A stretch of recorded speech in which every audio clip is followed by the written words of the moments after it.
One of the great gifts of this whole experience was to bring in Terry Notary, who was a Cirque du Soleil artist, to play Buck. I don't know where you came from, but I know where you are now. Welcome to the last place on the earth. I thought it was potentially kind of silly because you've got a grown man who's on all fours, and he constructed these prosthetic front legs in a funny gray suit playing a dog.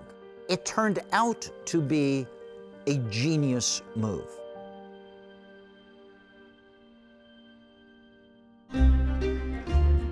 Terry gives such a committed performance that it has improved every actor's performance in the course of the movie, because otherwise these actors would just be acting against empty space. Remember, we talked about this, Buck. Today, you need to be on your best behavior. And let's go over here and try that out. So just go. We needed all sorts of things from Terry. We needed raw size reference. He occupied a space that we would have other people avoid in a crowd. But much more importantly, he began to give us really good initial timing on the acting. We don't carry May. We carry lives. And it was wonderful to have somebody on set that you could confer with, and the other actors could confer with, and work through shots and scenes, because actors and Buck need to react to each other.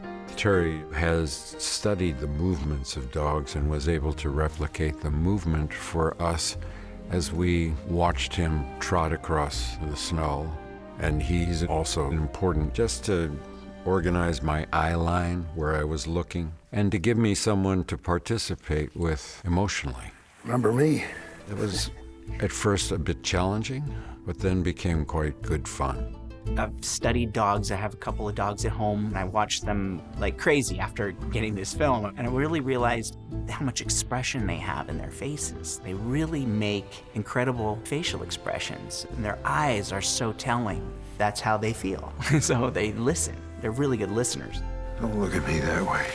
As actors, we tend to work instinctively. You know, we know what the story is, we know where the story's going, but sometimes we can massage details for each other to help each other accomplish what the other needs. I was acting for him as he was acting for me. So if there was something I could do to generate what he needed, I was there for him, he was there for me. Thank you. Thank you for stopping. Terry was invaluable because actors and Buck need to react to each other so that we get the perfect timing from our actors, so that we can eventually replace Terry with animation, and our animation will link perfectly to all the other things that are going on around them. It's your team now. Not only was he doing a great job acting, but what he was doing was also incredibly physically demanding. Well, dogs, when they walk same arm, same leg, so it's very different. They're quite limited in the way they actually reach, so there's a lot of pulling from underneath the body. We have this one sequence in particular where Buck is seeing snow for the very first time, and I'm out there just like, okay, you're gonna chase the snow, you're going crazy, and we just gave him a basic zone that he could run around in, and we started the scene, and I'm sitting here going, okay, a little bit longer, and he finishes that scene, and I'm like, and I come over to him and I realize how difficult it was for him to do that, so we took a bit of a breather and then jumped in and did it again. Why don't you give him a minute? Looks like he's never seen snow before. We're rolling, everybody set, and action. Now I know.